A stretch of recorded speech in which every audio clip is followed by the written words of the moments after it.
I didn't grow up with silver spoons or society balls, but I had love. I thought that was enough. My name is Saren Avery. I'm 33 years old, work remotely as a UX designer, and live in Maplewood, Ohio. It's not a big place. Quiet, modest, just enough for someone like me. 6 months ago, my life changed. I met Colson Vale, handsome, confident, from the kind of family that has their names carved into the cornerstones of buildings. We fell in love quickly, proposed in 1 month. I know how it sounds, but it felt right. He made me feel seen, like I belonged, even though his world was made of old money, pristine table settings, and Sunday brunches with champagne instead of coffee. Then came Neris Vale, his sister. Elegant in that effortless way, like she never had to try. Always so composed, her eyes scanning you like a resume. The kind of woman who could smile while making you feel small. I convinced myself she was just protective, not cold, just cautious. But there was a voice in the back of my mind even then, whispering, "You're not really one of them." I ignored it. Until that email. It popped into my inbox mid-afternoon. Subject line, "Invite Design, Preview." Colson's assistant had sent it over. I clicked, expecting butterflies. Instead, my heart stuttered. Creamy background, gold-embossed letters, classy, opulent. My eyes darted to the names. Colson Vale and Marisol Drake invite you. I stared, waited for my name, scanned again. There it was. Or rather, wasn't. Marisol Drake was me. Technically, it was my full legal name, the one I never used. But where was the rest? Where was Seren? Or even a nod that I was part of this? This was supposed to be our wedding. I texted Colson. "Hey, weird question, but did you see the invitation? My name's not on it." A few minutes later, he replied, "That's weird. Maybe Neris used an old template. Don't stress, babe." Don't stress? My stomach twisted. I pulled up my old texts, scrolled until I found it. Neris. "Don't worry about the invites. I'll handle them. Less stress for you." A chill crept up my spine. That evening was the rehearsal dinner. I wore a soft mauve dress, simple but elegant, something I thought would blend but still feel me. The venue was absurdly beautiful. White linens, chandeliers, a scent of roses, and roasted duck in the air, catered by Rousseau's, the county's most expensive place. I barely walked in when a waiter, maybe 22, approached, flustered. "Miss, can you help move the wine crate in the back? They said more staff were arriving." I blinked. "I'm not," I started. He looked embarrassed, nodded, and scurried off. Behind me, I heard heels click. Neris. She didn't stop, just walked by with that raised eyebrow. "Everything okay?" she asked, voice silky, low. "Just a mix-up," I said quickly. But the flush in my cheeks burned. My spine stiffened. Why did that cut so deep? Because for a moment, it felt like truth. Later, I slipped away, needed air. In the hallway behind the dining room, I saw a box. It was marked Family Distribution, Invites. I hesitated, then stepped closer, lifted the lid. 25 invitations, stacked perfectly. I picked one up, flipped it over.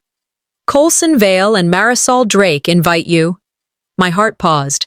I checked another, and another. Same thing. I found the one for my parents, addressed generically, no mention of me. It wasn't a mistake, it was intentional. A week ago, my mom had left me a voicemail. "Honey, we haven't received anything yet. Are you sure we're invited?" I'd brushed it off. Now. I knew. I walked slowly to the bathroom. My phone trembled in my hand. I texted Tallis Reeve, my college roommate, still the kind of friend who tells you the truth when it's ugly. Me. "Is it weird that my name isn't on any of the invites? Am I crazy?" Tallis. "It's not just weird. It's a message." I leaned against the sink, stared at my reflection. Don't cry. Not now. This is not the time to break. I remembered all the times I'd smiled through the Vale family's jokes, their half-hearted warmth. I was the easy one, the adaptable one, the one who didn't make waves. Maybe that was the problem. Maybe being invisible is exactly what they planned. I didn't leave the night before in anger. I left with purpose. The next afternoon, I arrived at the Vale estate wearing a deep navy gown. Simple, clean, but confident. Not for them. For me. After what I'd discovered about the invitations, I needed to hold my ground. Maybe it was all some weird oversight. Maybe tonight would clear it all up. The valet didn't recognize me. He asked for my name twice, checked a clipboard, hesitated like I might be crashing the event. Finally, he waved me through. No apology. Inside, the air smelled of eucalyptus and slow-roasted meats. Candlelight flickered along mirrored walls. Guests turned as I walked in. Some nodded faintly, others just stared. Not one "Hi, Seren," not one "Welcome back." At the welcome table, Maren, Coulson's cousin, smiled thinly. "Can I help you?" I blinked. "I'm Seren, Coulson's fiancé." She hesitated, like I'd said something awkward. "Oh. Right." Just like that, I was a stranger among people who should have known better. My place card was tucked at the far end of the table, near a potted fern in the exit. I sat quietly, trying to read the room, trying to read Coulson. He glanced my way, smiled, said, "You look great," but didn't move, didn't walk over, didn't acknowledge that I'd just been seated like the mailman's +1. Then Neris stood to toast. "Thank you all for being here to support Coulson and the Vale family." The Vale family. I waited for her to say my name, or even glance in my direction. Nothing. She lifted her glass. Everyone cheered, and I swallowed the hard knot rising in my throat. Small talk started up around me. Laughter. Inside jokes I wasn't part of. One woman leaned in and asked, "So, how long have you known the groom's family?" "Not Coulson, not your fiancé, no. The groom's family." "I met them when Coulson and I got together," I replied, evenly. She nodded, uninterested, and turned back to her wine. I was being erased in real time. Midway through dinner, I stood up to head toward Coulson. I needed to clear the fog in my head, needed one solid word from him. But before I reached him, Neris appeared. She smiled, almost warmly, then leaned in, her voice low, but loud enough for nearby ears. "Seren, this is a family-only gathering. Maybe step outside for a bit?" The table hushed. I felt heat crawl up my neck. I looked at her. Steady. "I am family," I said. Her smile didn't fade. "We're just trying to keep this evening intimate. You understand?" No one said a word. I walked away. Slowly. My hands were shaking, but I didn't let them see that. I made it to the hallway, leaned against the wall, tried to breathe. A minute later, Coulson followed. He didn't speak. I stared at him. "Why did she say that? Why didn't you say something?" He rubbed the back of his neck. "You know how Neris gets. It's just one night." My stomach dropped. "It's not just one night," I whispered. "It's the beginning of a pattern." He touched my shoulder. I pulled away. The cruelest betrayal isn't loud. It's the silence that follows the strike. I turned and walked toward the garden. Outside, the sun had dipped low. Golden hour painted everything beautiful. It was a lie. People were laughing near the hedges, glasses clinking, flashbulbs popping. I stood in the shadows. A little girl pointed toward me. "Is she the planner?" Someone answered without hesitation. "No, just a friend." My throat burned. I pulled out my phone, hit record on a voice memo. Note to self, when they pretend not to know you, believe them. I wasn't going to argue anymore. Not scream, not beg. I started forming something else. A plan. If they wanted a silent bride, they picked the wrong woman. The light from the hotel window hit my face before I was ready to open my eyes. But I was already awake. I hadn't slept. Not really. I kept hearing the laughter from last night, the clinking of glasses, Neris's voice slicing through my spine like ice. "This is a family-only gathering." Then the text came from Coulson. "Neris wants to talk things through. Breakfast at the house?" I stared at the message like it was written in another language. It didn't sound like him. It didn't even sound like Neris. But I still got dressed. Simple blouse, dark jeans, hair tied back. My hands shook a little, but I didn't show it. Hope's a funny thing. It doesn't die easy, even when it should. When I arrived, Neris met me at the door like we were old friends catching up. "Come in, let's talk this out," she beamed, almost chirped. Her tone was wrong. Too bright, too clean. The living room was already full. Coulson's aunts, cousins, even his father, who'd barely said 2 words to me the entire engagement, sat with their coffee cups, murmuring low. Someone poured tea, another offered a plate of muffins. Eyes turned to me like I was an item on the agenda. I sat on the edge of the love seat, spine straight, hands folded tight. Neris crossed her legs, looked at me like a therapist about to walk through some childhood memory. "So, about last night, I think there's been a misunderstanding." I tilted my head. "You must have misheard me," she continued. "I never said you weren't family. I just wanted to fix a little seating issue, that's all." I felt heat behind my eyes, but I didn't blink. "You told me to leave." "No, I said maybe step outside to cool down. You seemed overwhelmed." She smiled gently, like I was the fragile one here. I looked around. Everyone was nodding along. Even Coulson's father gave a small, agreeable grunt. This wasn't a meeting. This was theater. And I was the unwanted plot twist. I opened my mouth, then closed it. Every instinct screamed at me to run. But instead, I tried one last time. "I remember exactly what you said." Neris raised her eyebrows like she was amused or bored. "Well, maybe you took it the wrong way." I stared at her. Then she upped the ante. "We even have texts," she said, pulling out her phone. "You said you might not come, that you were overwhelmed." She read them aloud. My words, but not my intent, strung together in a way that twisted everything. "Not sure I'll be there. Too much family pressure." She looked up. "See?" I reached for my own phone, scrolled fast through the thread. Here, the full message. "Not sure I'll be there on time, depending on work. Too much family pressure to get the schedule right." I held it up. "This is what I said." Neris leaned over, glanced at it, and laughed softly. "Oh, maybe there was a sync issue. You know iPhones." More laughter. Polite, dismissive. Das and a cousin added, "Yeah, mine glitches all the time." I wanted to scream, but I didn't. I turned to Coulson. "Do you believe this?" He looked down at the carpet. "It's just a big weekend," he mumbled. "Let's not make waves." That broke something inside me. I nodded. "Right, no waves." I stood up, slow and deliberate. "Well, thanks for the clarity."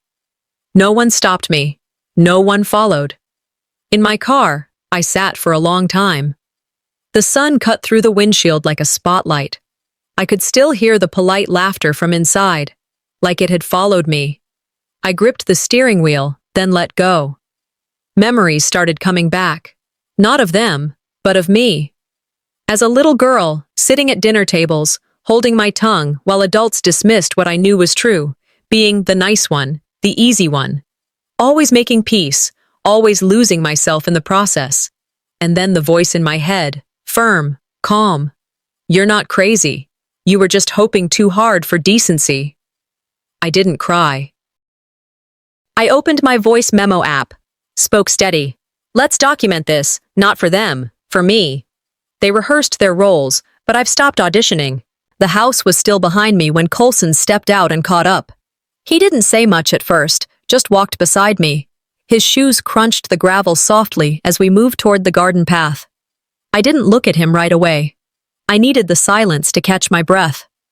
"Want to take a walk?" he finally asked, hands in his pockets, like nothing had just happened inside. I nodded, even though part of me wanted to keep walking right past the garden, out to the street, and never turn back. But I stayed, not for them, for me. Maybe this would be the moment he proved me wrong. The sun filtered through the leaves in scattered patches, warm on my skin, but not enough to melt the weight inside my chest. We passed the fountain, slow. The hydrangeas were still in bloom, too bright, too soft for what I was carrying. "I want to understand what you feel," Coulson said, voice soft. "I really do." I stopped. Looked at him. "Do you?" He gave that half smile, the one he used when meetings got awkward or clients got too personal. I turned fully. Why did you let them gaslight me in that room? He opened his mouth. No, don't explain yet. Just let me finish. I needed to say it before the moment passed, but I didn't get the chance. From behind the hedge, like clockwork, Neris appeared. She always knew her cue, always stepped in at just the wrong or right time. I just wanted to protect the mood, she said, her tone soft, almost maternal. We didn't mean to hurt you. That wasn't an apology. That was branding, the kind you do to a narrative, not a person. Protect? I asked. By erasing my name? By calling me a friend? A planner? She looked down for a second, rehearsed. I never said you weren't family, but she had. They all had. Not in words, in silence, in sidelong glances, in seating charts. No one else was around. No one but the wind and the birds, too polite to interrupt.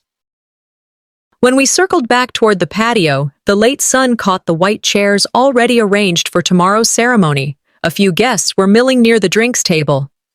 That's when one of Coulson's cousins, I couldn't even remember her name, passed by and tossed out like it was nothing. Why aren't you speaking at the dinner? You must have something to say. I stopped. My shoes caught mid-step. A few heads turned. Not everyone. Just enough to matter. Coulson blinked. Neris gave the smallest smile, like she knew that question would land. It landed. I wanted to answer. I wanted to say, I haven't been asked, or I wasn't given a seat that allowed for words. But instead, I stood still. Mouth closed. I'd been too quiet, and now they were blaming the quiet. They made my silence the evidence. I turned, not to Coulson, not to anyone else. I walked back through the garden, past the hedge where Neris had first appeared, down the path I hadn't noticed before. There was a little stone bench behind the wall. No one there. I sat, tried to breathe. Everything played back in pieces, the envelope with no name, the mistaken identity with the wine crates, the stage-managed meeting, Neris's little script in the garden, that question from the cousin. My heart was beating too fast. Then something surfaced. A voice I hadn't thought of in years.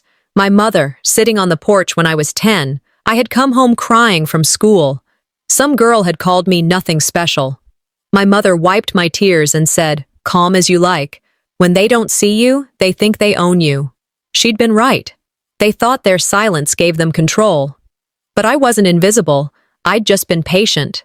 I stood, wiped my palms on my pants, walked back to the fountain at the center of the garden, looked at my reflection, not for vanity, but confirmation. Then I opened my voice memo app again. Spoke quietly. Tonight, I'll speak, not to defend, but to claim my place. Behind me, the doors to the house stood open. Their silhouettes moved across the patio, the people who had decided who I was without asking me. They expected me to stay silent. I'm about to prove them wrong. After the garden, after the cousin's question, after the look on Coulson's face, there was nothing left to say in front of others. But silence leaves a mess, and messes don't clean themselves. That night, I got a text from him. Let's have dinner tonight. Just us. No family. Just talk. I stared at the screen for a long time before typing back, okay. Not because I thought it would fix anything. I just needed to hear what he'd say without the performance, without Neris standing nearby, without the weight of their house hanging over every word. He got home first. I came in to see the table already set, 2 plates, a bottle of wine. The food smelled like he'd ordered it in, one of our usual spots. Comfort food, familiar, strategic. I helped pour the wine. He asked how my day was. I asked how his meeting had gone. We talked like neighbors, polite, distant. When we sat, I looked at him. Let's just be honest, I said. Tell me what this wedding means to you now. He nodded, eyes on his plate.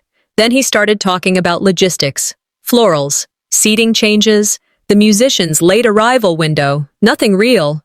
I put my glass down. Coulson, I said quietly, no more pretending.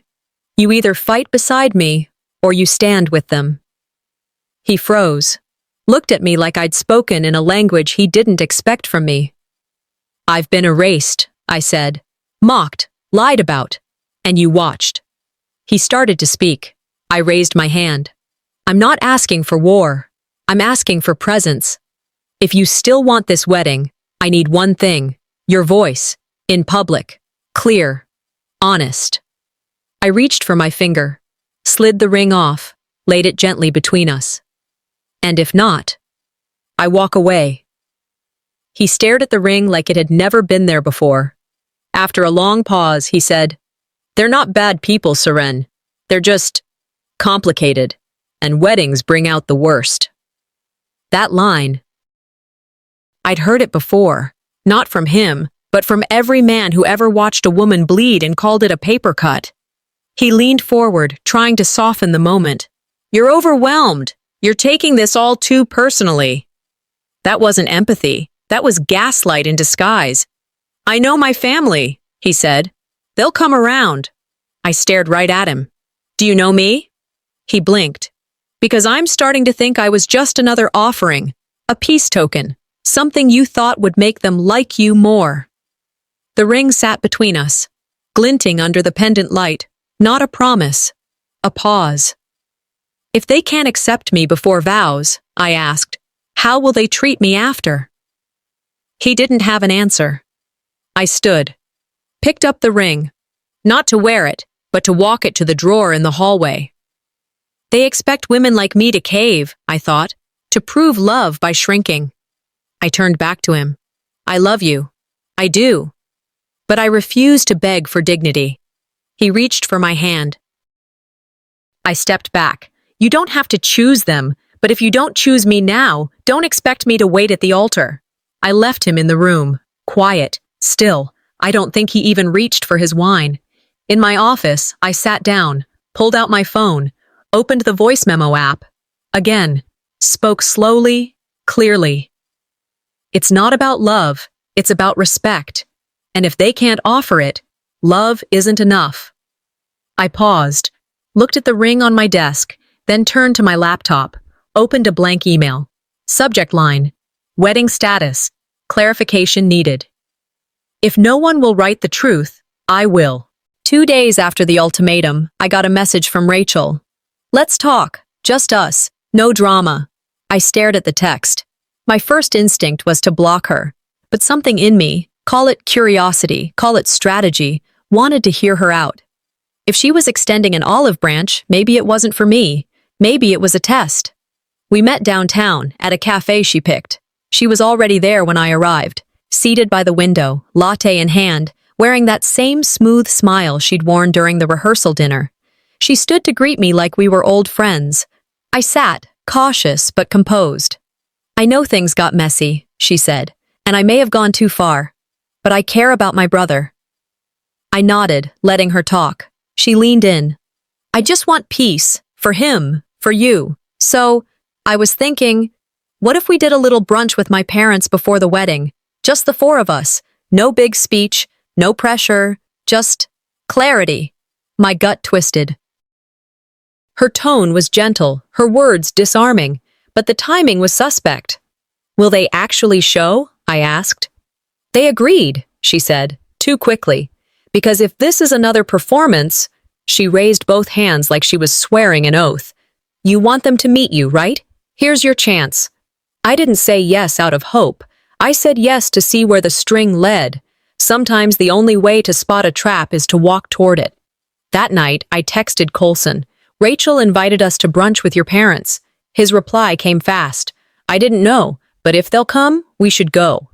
The next morning, I dressed like I was preparing for a boardroom. Not a meal, no soft fabrics, no pastels, something clean, structured. I wasn't dressing for them. I was dressing to not be rattled. We arrived at the venue, a little upscale place near the water. Rachel was outside waiting. No parents. Inside, 2 family friends I vaguely recognized were already seated. I leaned into Coulson. Where are your parents? He looked confused, or pretended to. Rachel gave a shrug and a smile. They changed their mind, but we're all here now. Let's eat. We sat. I didn't touch the menu. The small talk started light. Then came the jokes. I hope you like strong coffee, one friend said. You'll need it in this family, Rachel added. Or earplugs. Laughter. All on their side. Coulson gave a weak chuckle, tried to redirect the conversation. I folded my napkin slowly, placed it on my plate. I came here for honesty, I said. You brought me games. Rachel tilted her head. Oh, come on, can't you take a joke? Not when I'm the punchline. Coulson shifted beside me. Let's not make this bigger than... I cut in. If you can't defend me here, you won't defend me in marriage. The table went quiet. Rachel looked smug, like she'd scored something. I turned to her. Next time you plan a trap, make sure it's not so obvious. Then I stood, calm, straight-backed. Walked out without saying goodbye. In the car, I sat in silence for a long time. I pulled out my phone, deleted the calendar event marked Brunch with Rachel, then opened the voice memo app. You tried to erase me with smiles, I said, my voice steady. I see you now. I sat still, eyes locked on the horizon. Anger doesn't make me bitter, I whispered. It makes me clear. That night, I opened my laptop, gathered every text, every voicemail, every email, not to expose, not yet, but to remind myself. I hadn't imagined any of it. I started drafting a message to Coulson, not an emotional plea, a boundary. Not every bride walks down the aisle in white. Some walk in with fire, and if they come at me again, next time, I'll be ready. Morning light crept under the curtains before I fully woke. I lay there for a while, listening to the quiet hum of the house. Everyone else was likely downstairs. Coffee, small talk, rehearsal running through minds. But I couldn't rest. Something throbbed beneath my ribs. I slipped from bed, tiptoed past hallways, and toward Coulson's father's study. I eased the door open. The room smelled of leather and old books, heavy curtains half drawn. A large mahogany desk faced the window. Papers lay in neat stacks. On top, a folder titled Venue Asset Agreements. My heart beat fast. I sank behind the desk, scanning quickly. One sheet caught my eye. Line item next to Sarah Avery read, 0 stake, no signature required. My name, removed, minimized, erased. I snapped a photo with my phone, slid the paper back as if I'd never touched it, stepped out silently, leaving the room exactly as I found it. Later, at the rehearsal venue, I cornered Coulson in a side hallway. His face registered surprise, then defensiveness. Explain this, I said, holding out my phone. He studied the image. That must be a draft, he murmured. Someone screwed up. Before I could respond, Neris appeared at the end of the corridor. Perfect entrance. She feigned concern. What draft? You're misunderstanding. She raised a hand. These were internal revisions, not final. We didn't mean to alarm you. I pressed closer. So why remove my name? Why exclude me? What's the point? The silence pressed in. Coulson's jaw clenched. Neris's lips curved just enough. Neither answered. The moment turned hollow. I folded my arms. The tension in the air was thick enough to choke on. They published the ceremony's music list later that afternoon. My song choice, the one I'd carefully picked, appeared on the printed list. Relief flickered, faint. But when the DJ cued it, the strains drifted into something else entirely. Vale Family Anthem, overbearing, drowning mine. The playlist was hijacked. I felt my voice vanish again. Guests glanced at each other. Whispers. The DJ said, technical mix-up. Coulson's eyes flicked with discomfort.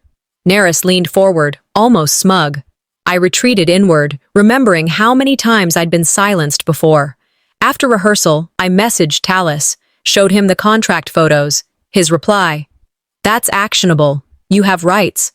I dialed Avra Sloan, her reply calm. Gather everything. Drafts, emails, witnesses. Build the case. Walking through the empty ceremony hall later, my footsteps echoed. Chairs lined in rows, petals scattered.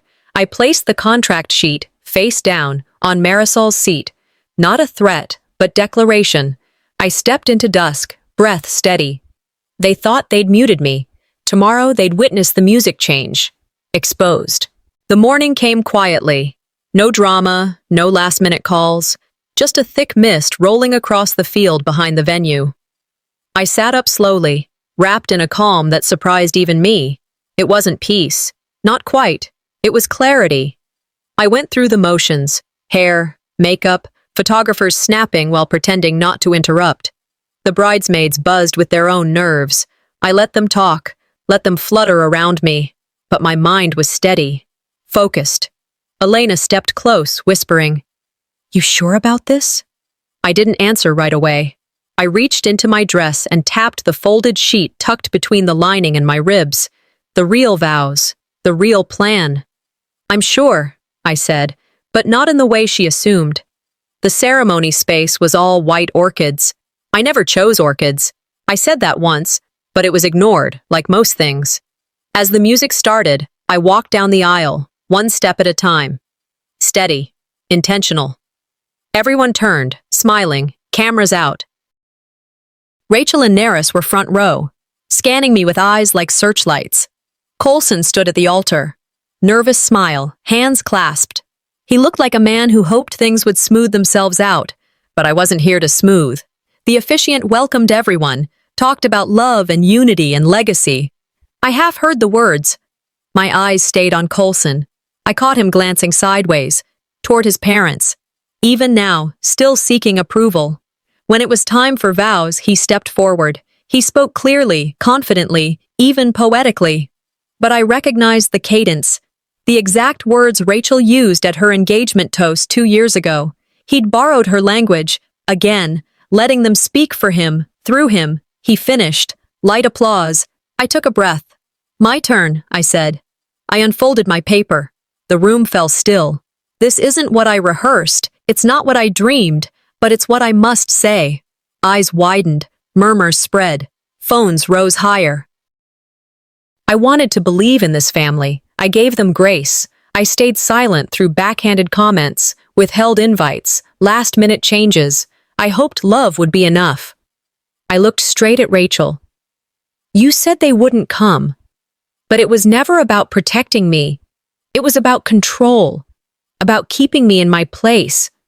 I turned to Coulson. "You promised to shield me. Instead, you let them write me out. Of the contract, of the music, of the story."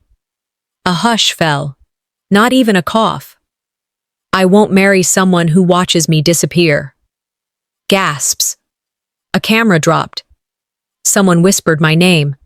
I gently set the ring on the altar. This isn't shame. It's clarity. Rachel stood up, mouth open to speak, but I lifted a hand without looking her way. "I know what silence costs. I've paid enough." I turned, took a single step, then another. The sun had broken through the clouds. I walked into it, barefoot now, dress hem dragging across the grass. Alone, but not broken. And as I passed the hedge line near the back, a voice called my name, a voice I hadn't expected to hear. It's been a month. Charleston has grown quiet with the early turn of autumn. The air is crisp, the light softer than it was on that wedding day.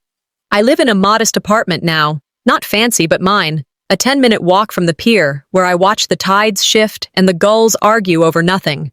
My mornings start slow. A cup of tea, a slice of toast, sometimes just silence and the creak of old wood floors. No buzzing phones, no fake smiles, no Rachel or Neris or anyone else's noise. Coulson hasn't called, neither has his mother, and that silence, once sharp, has turned into something softer. My therapist said journaling would help, but I talked to the photo of my grandmother instead. Her frame sits near the window, catching the sun just right. I volunteer now. Tuesdays and Fridays at the community library. I shelve books, help seniors print things they don't understand, read to kids who don't sit still. It's not grand. But it makes me feel like I matter, without performance, without ceremony. There's a strange peace in being alone with your own breath, not a loneliness, a responsibility, for my own joy, for my own mornings. Some nights, when the wind picks up or the tea is too hot to drink quickly, I open the drawer and reread the speech I gave at the altar. It's wrinkled now, the ink smudged at the corners from fingers that shook a little less than I thought they would. I don't read it with regret, just reflection. The what-ifs still come. but they don't linger like they used to. I think back to Coulson's pauses when I needed him to speak, to Rachel's compliments that felt like commands. I knew. Deep down, I always knew. I just didn't want to believe it. I'm learning to forgive myself for that. Mom called once. She didn't say much, just, "You sounded strong up there." Then silence. And then, "I'm proud of you, even if it's complicated." Dad sent an email. 3 sentences. No punctuation, but I read it 5 times. It said more than I expected. "I'm not bitter. I'm better." It was raining last Thursday when Elena knocked. I opened the door, and there he was. Coulson. No suit, no slick hair, just damp shoulders and tired eyes. I let him in, not out of longing, just curiosity. He didn't sit. He didn't apologize the way people do when they want something back. "You did the right thing," he said. I watched him for a moment. He looked older, like time finally caught up. "I didn't deserve you," he added, then handed me a letter. No envelope, just folded, soft at the edges. He walked out without waiting for a response, no glance back. I stood there for a while, the rain tapping the windows, my heartbeat steady. I didn't cry. I didn't even feel angry. I just felt still. Later that night, I read it. He said things I didn't expect, admitted to his silence, admitted to his fear. Admitted that maybe all along he hoped I'd be the one to leave because he never had the courage. "Thank you for waking me up," it ended. I didn't keep the letter. I burned it. Not in anger, in ceremony, like letting go of something that wasn't mine to carry anymore. That weekend, I gave a speech at the women's shelter downtown. The room was full. Some nodded, some cried. I spoke about leaving, not as failure, but as freedom. And as I stood there, hands not shaking, voice firm, I knew. I never needed a wedding to begin again. I booked a trip to Maine, a quiet cabin by the water. Just me, no plans, no deadlines, just sky, salt air, and the chance to hear my own thoughts again. I made a vow, to myself this time, never shrink so someone else can breathe easier, never dim the light just because it made them squint. And for the first time in forever, I'm excited for what's next.